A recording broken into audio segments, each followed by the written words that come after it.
everyone, welcome to Takshashila law academy. So this video is very important क्यों है? क्योंकि इस वीडियो में हम वन लाइनर डिस्कस करेंगे, एक ही वीडियो में डिस्कस करेंगे और कंप्लीट करेंगे। इसमें आपके इम्पॉर्टेंट पैराग्राफ्स होंगे पुलिस रेगुलेशन के और पुलिस एक्ट के इम्पॉर्टेंट सेक्शंस होंगे जो आपको प्री पॉइंट ऑफ व्यू से बहुत ज़्यादा हेल्प करने वाले हैं। तो स्टार्ट करते हैं विदाउट एनी फर्दर अडू।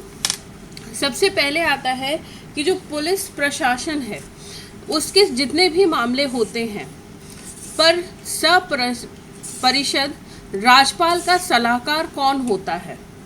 तो यहाँ पे अगर हम बात करते हैं कि ये चीज़ दी कहाँ गई है, तो this thing is given in para 1 में ये चीज़ डिस्कस की गई है। और यहाँ पे जो सलाहकार कौन होता है, दैट इज महानिदेशक यानी कि इंस्पेक्टर जनरल कम डायरेक्टर जनरल। वो कौन होते हैं? सलाहकार होते हैं, एडवाइज़र होते हैं टू द गवर्नर। नेक्स्ट आता है कि राजकीय रेलवे पुलिस यानी गवर्नमेंट रेलवे पुलिस के संबंधित पैराग्राफ कौन सा है। तो यहाँ पे करेक्ट आंसर है पैरा 4, आपका रिलेट करता है विद गवर्नमेंट रेलवे पुलिस। आयुक्त यानी कि कमीशन, इस शब्द के अंतर्गत कौन कौन आते हैं? तो आयुक्त की अगर हम बात करें तो इसके अंतर्गत कौन कौन आ जाते हैं, दैट इज द कलेक्टर और deputy commissioner in charge of a division. और ये चीज़ आपकी दी गई है पैरा 5 में। नेक्स्ट आता है कि जिले के आपराधिक प्रशासन यानी कि criminal administration of a district के हेड कौन होते हैं, प्रधान कौन होते हैं। तो करेक्ट आंसर आता है इसमें डिस्ट्रिक्ट मजिस्ट्रेट। पैरा 6 में ये चीज़ दी गई है।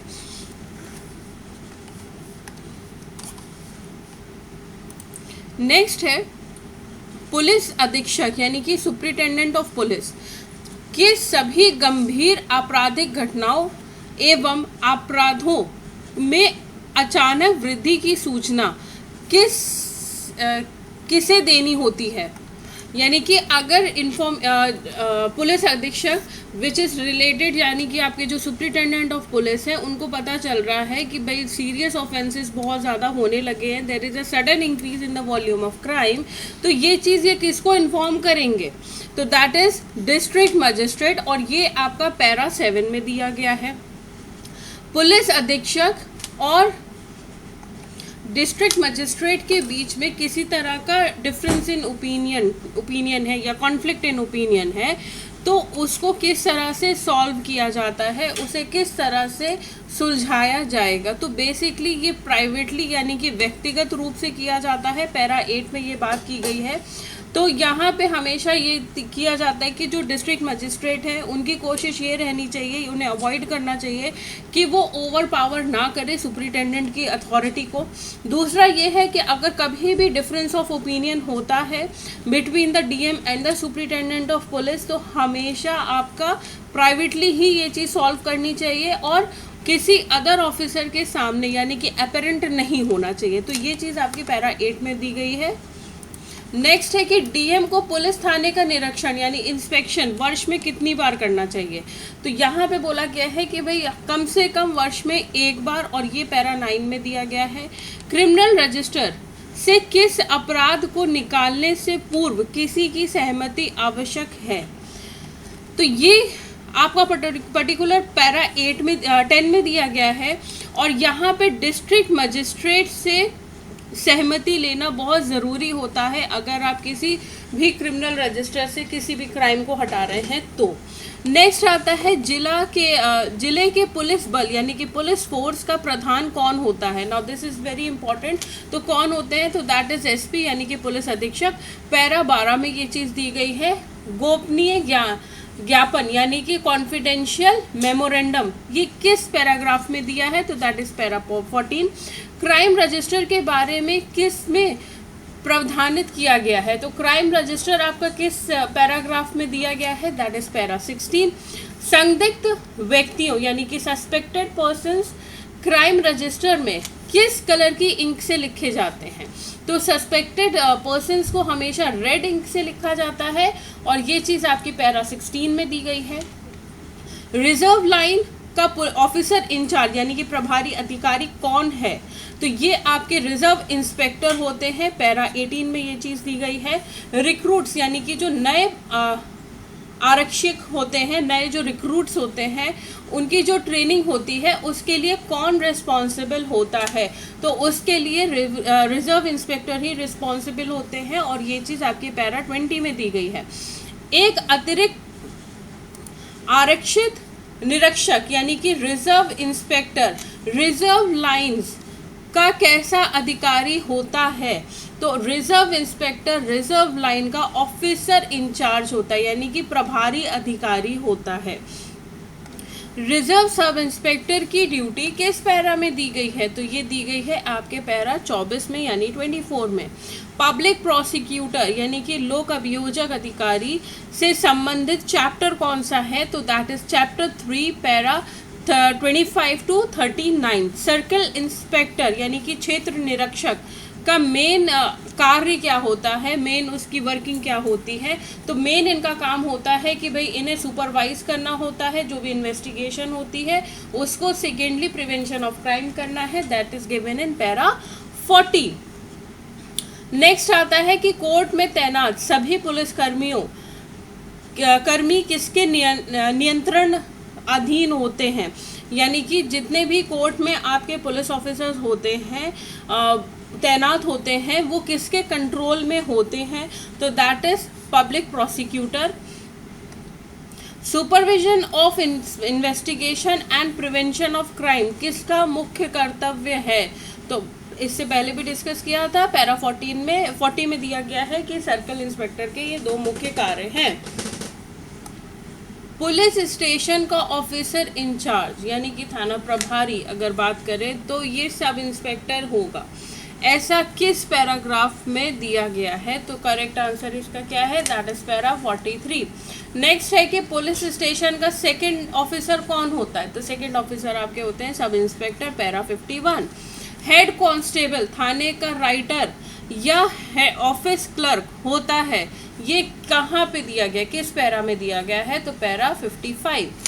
सशस्त्र पुलिस यानी कि जो आपकी आर्म्ड पुलिस होती है के संबंधित प्रावधान किस चैप्टर में दिया है, तो चैप्टर 6 है।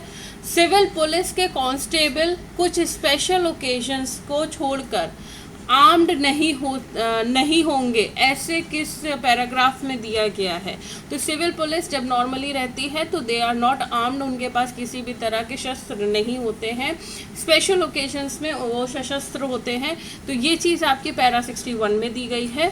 संतरी की ड्यूटी का टर्म कितना होता है, तो ये 3 घंटे का होता है, हर 3 घंटे में संतरी की ड्यूटी चेंज होती रहती है। पैरा 6 किससे संबंधित है, तो पैरा 6 आपके आर्म्ड फोर्स पुलिस से संबंधित है। पैरा 8 वेरी इंपॉर्टेंट है, माउंटेड पुलिस यानी कि घुड़सवार पुलिस से रिलेटेड है। माउंटेड पुलिस यानी कि घुड़सवार पुलिस की ड्यूटी दी गई है, तो ये दी गई है आपके पैराग्राफ 79 में। विलेज चौकीदार किसके प्रति रिस्पॉन्सिबल होता है, तो विलेज चौकीदार हमेशा डीएम के प्रति ही रिस्पॉन्सिबल होता है, पैरा 89 में ये चीज़ आपकी दी गई है।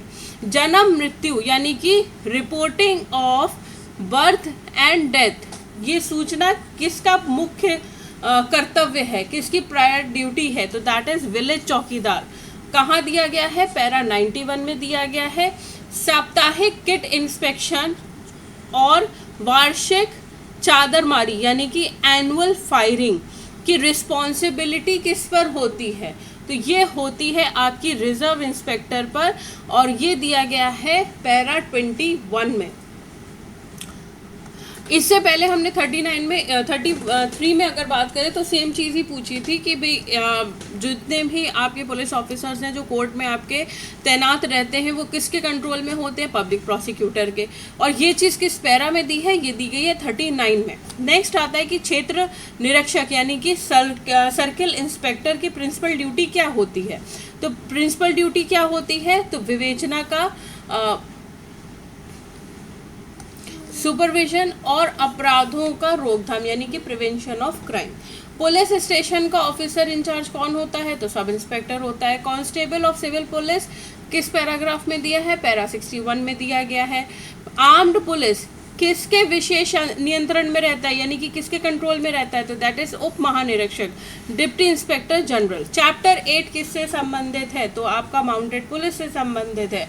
राइट या एफरे, दंगा या बलवा के अवसर पर मजिस्ट्रेट अपना आदेश कैसे कम्युनिकेट करेंगे, तो ये हमेशा पुलिस ऑफिसर इन कमांड के थ्रू ही ये कम्युनिकेट करते हैं, और ये चीज़ पैरा 68 में दी गई है।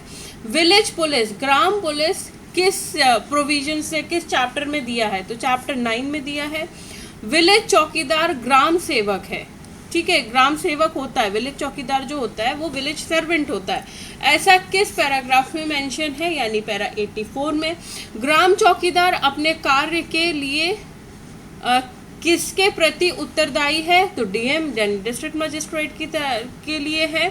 नेक्स्ट आता है ग्राम चौकीदार को जन्म मृत्यु की सूचना देने के लिए अपने थाने में कितनी बार उपस्थित होना आवश्यक है, तो how many times village chowkidar attend their police station for the purpose of reporting death and birth, तो it is 2 times in a month, और इन 2 टाइम में ही पुलिस में डिसाइड कर लिया जाता है स्टेशन पे कि इसको सैलरी कब दी जाएगी, ठीक है।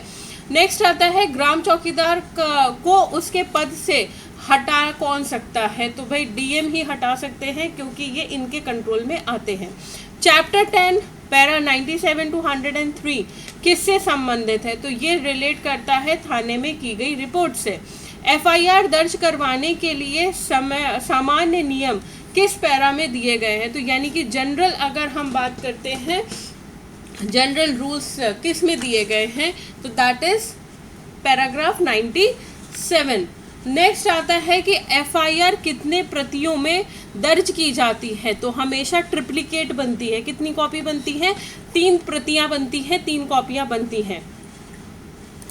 विशिष्ट अपराधों की लिस्ट किस पैराग्राफ के अंतर्गत दी जाती है, तो दैट इज 101 स्पेशल जो ऑफेंसेस होते हैं।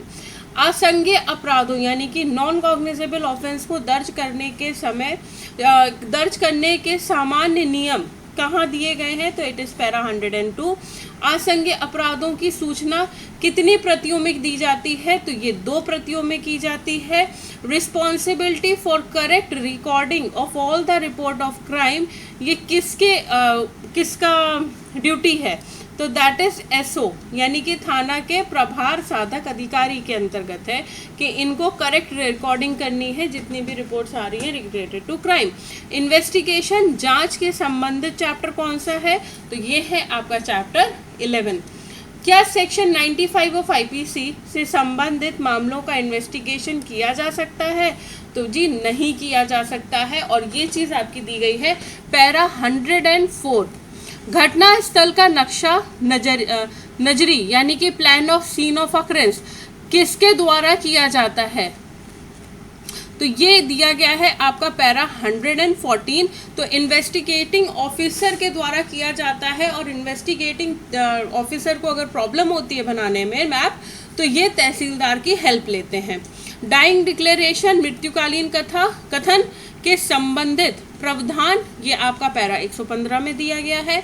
आइडेंटिफिकेशन परेड के ऑफ सस्पेक्ट इस से संबंधित नियम किस पैराग्राफ में दिए हैं, तो पैरा 116 में दिए गए हैं। वो ये बोला गया है कि भाई जो आपके आइडेंटिफिकेशन परेड से पहले कोशिश ये की जाती है कि जो भी आइडेंटिफिकेशन परेड में आइडेंटिफाई करने जा रहा है, हो सकता है वो विक्टिम हो सकता है विटनेस हो, कोशिश ये की जाती है कि सस्पेक्ट्स और विक्टिम या विटनेस के का आमना सामना ना हो। A person of second state of mind ये किस पैराग्राफ में दिया है, तो पैरा 118 में दिया है। पैरा 119 किससे रिलेट करता है, तो ये रिलेट करता है प्रोसेस ऑफ कन्फेशन से। डकैती के मामलों में कन्फेशन किसके द्वारा रिकॉर्ड की जाती है, तो ये डिस्ट्रिक्ट मजिस्ट्रेट या जॉइंट मजिस्ट्रेट पैरा 120 में दिया गया है। रिमांड फॉर पुलिस कस्टडी किस पैरा के अंतर्गत है, तो पैरा 121। पुलिस अधीक्षक यानी सुप्रिटेंडेंट ऑफ पुलिस स्वयं इन्वेस्टिगेशन कब कर सकते हैं, तो ये इन्वेस्टिगेशन तब कर सकते हैं जब किसी इंडियन की मृत्यु when an Indian is killed by British soldier, यानी कि इंडियन को किसने मारा है, ब्रिटिश सोल्जर ने मारा है, तो कौन करेगा इन्वेस्टिगेशन? दैट इज पुलिस अधीक्षक। रेलवे की मालगाड़ी से वस्तुओं की व्यापक चोरी की घटना पर कार्रवाई यानी कि process of outbreak of theft from goods train किस पैरा में दिया गया है? तो पैरा 128। किसी भी सडन यानी अचानक या अननेचुरल अप्राकृतिक मृत्यु की सूचना पुलिस को देने की अपेक्षा किससे की जाएगी? तो ये हमेशा विलेज चौकीदार की ड्यूटी होती है अंडर पैरा 129 कि अगर कोई सडन या अननेचुरल डेथ हुई है विलेज में तो ये इन्फॉर्म करेंगे पुलिस में। इंक्वेस्ट रिपोर्ट किस फॉर्म नंबर के अंतर्गत बनता है? तो that is form number 217। Sorry, it's not 217, it is 211। Okay, next आता है कि इंजरी या पोस्टमार्टम रिपोर्ट की कितनी प्रतियां बनाई जाती हैं? तो ये प्रतियां बनाई जाती हैं 3। नेक्स्ट है कि किसी भी व्यक्ति को उसकी इच्छा के विरुद्ध चिकित्सा परीक्षण, क्या मतलब कि जो आपका मेडिकल एग्जामिनेशन होता है, अगेंस्ट उसके विल के नहीं भेजा जा सकता है। तो ये कहाँ दिया है? तो it is in para 149। Arrest, bail and custody किस प्रोविजन में दिया है, किस चैप्टर में दिया है? तो that is given in chapter 13। Police officer को अरेस्ट करने की पावर किस पैराग्राफ के अंतर्गत है? पैरा 141। पुलिस ऑफिसर को अपराधियों को भारत में कहीं भी अरेस्ट करने की पावर किस पैराग्राफ के अंतर्गत दी गई है? पैरा 148। पैरा 156 किससे रिलेटेड है? तो that is related to granting bail to accused person by SO. DK Basu versus state of West Bengal case किससे रिलेटेड है? तो अरेस्ट गाइडलाइन से रिलेटेड है। पुलिस स्टेशन पर जमा आयुध, गोला बारूद यानी आर्म्स एंड एम्यूनेशन कितने दिन तक रखा जा सकता है? तो 14 डेज। डकैती और लूट की सूचना सबसे पहले किसे देनी चाहिए? तो जितनी आपकी जो नेबरिंग पुलिस स्टेशन है, जिस एरिया में कमिट हुआ है डकैती, तो यहाँ पे सबसे पहले जो नेबरिंग पुलिस स्टेशन है वहाँ पे देनी चाहिए। पैराग्राफ 174। प्रोफेशनल पॉइजनिंग, व्यावसायिक विषकरण, ये कहाँ दिया है? पैरा 175 में। स्पेशल क्राइम किस चैप्टर में है? चैप्टर 15 में है। 6 beat system of patrolling, very important. गश्ती की 6 फेरों की प्रथा किस पैराग्राफ में है? तो पैरा 194 में है। Proclamation and attachment against proclaimed offender, paragraph 215। Name of absconder offender, जो एब्सकॉन्ड कर दिया है, जो भगोड़ा अपराधी है, किसके द्वारा निकाला जाता है? नाम किसके द्वारा निकाले जाते हैं? तो ये एसपी अगर निकाल रहे हैं तो पैरा 220 में है, अगर डीएम निकाल रहे हैं तो 221 में निकालेंगे। अब जो एब्सकॉन्डेड ऑफेंडर हैं वो भी 2 वर्ग के होते हैं। क्लास ए वर्ग में कौन से आते हैं? तो जिनके whose name, caste, residence and antecedent have been verified, यानी कि जिनका नाम, गांव, पता हमें पता है, उनके फैमिली के बारे में हमको पता है, तो they are the class A absconded offender. Paragraph 217 में दिया है। हिस्ट्री शीटर से रिलेटेड पैराग्राफ 228 है। डकैत, पशु चोर, कैटल थीव्स, अगर ये हिस्ट्री शीटर हैं तो ये किस क्लास के अंतर्गत आते हैं? तो ए में आते हैं, पैरा 228। हिस्ट्री शीटर निगरानी इंडेक्स यानी कि सर्विलेंस इंडेक्स में किस में दिया है? तो ये बेसिकली फ्लाई शीट होती है, 245 फ्लाई शीट, उसमें ये निगरानी इंडेक्स इनका बनता है। गैंग रजिस्टर के संबंधित प्रावधान 253 में दिया गया है। क्या गैंग रजिस्टर परमानेंट रिकॉर्ड होता है? तो बिल्कुल जी, परमानेंट रिकॉर्ड ही होता है। पुलिस रेगुलेशन के पैरा 277 के अंतर्गत जुर्माने की वसूली किस प्रकार की जाएगी? तो जुर्माने की वसूली की जाएगी, जो फाइन है वो आपका पैरा 277 से रिलेट करता है, and it will be availed under section 431 of CrPC. मुखबिर यानी कि सीक्रेट एजेंट जो होते हैं के संबंधित नियम कहाँ दिए गए हैं? तो दैट इज पैरा 300। चैप्टर 25 किससे रिलेटेड है? तो इट इज रिलेटेड टू जन्म एंड मृत्यु का reports. Direction for guidance of police officer in time of famine, यानी कि अकाल के टाइम पे पुलिस को दिए गए निर्देश ये किस पैराग्राफ में है? तो पैरा 328 चैप्टर 26। डिपार्टमेंटल पनिशमेंट कहाँ दी है? तो ये दी गई है पैरा 489 में। तो ये चीज़ हम आपकी ऑलरेडी डिस्कस कर चुके हैं, जो पनिशमेंट वाला आपका एरिया है यूट्यूब पे ही डिस्कस किया है। अब आते हैं पुलिस एक्ट पे। क्या अचल संपत्ति इमूवेबल प्रॉपर्टी पुलिस एक्ट के अंतर्गत संपत्ति शब्द के अंतर्गत आती है? तो जी केवल और केवल मूवेबल प्रॉपर्टी की बात की गई है। अगर हम पुलिस एक्ट में बात करते हैं तो सिर्फ मूवेबल प्रॉपर्टी की बात की गई है, इमूवेबल की बात नहीं की गई है। पुलिस फोर्स का गठन किसके द्वारा किया जाता है? तो that is state government. Section 2। Duty की प्रति केयरलेस यानी कि लापरवाही कर रहे हैं, नेग्लिजेंस कर रहे हैं, तो दर्शाता है, दर्शित करने के लिए पुलिस ऑफिसर पर कितना फाइन लगाया जा सकता है? तो that is not exceeding 1 month पे, यानी कि अगर 1 महीने की सैलरी है उसकी 2000 रुपये, तो 2000 से ज़्यादा का नहीं लगा सकते हैं। एडिशनल पुलिस का खर्चों का वाहन यानी चार्ज किसके द्वारा किया जाता है? तो भाई एडिशनल पुलिस जिसको ज़रूरत है, तो at the cost of the individual. Section 13 में ये चीज़ बोली गई है। कोई पुलिस ऑफिसर अगर त्यागपत्र यानी कि रेजिग्नेशन देना चाहता है तो उसे कितने दिन का पहले नोटिस देना होता है? तो यहाँ पे 2 महीने का नोटिस देना होता है। बिना दावे वाली संपत्ति यानी कि अनक्लेम्ड प्रॉपर्टी की बात की जा रही है, तो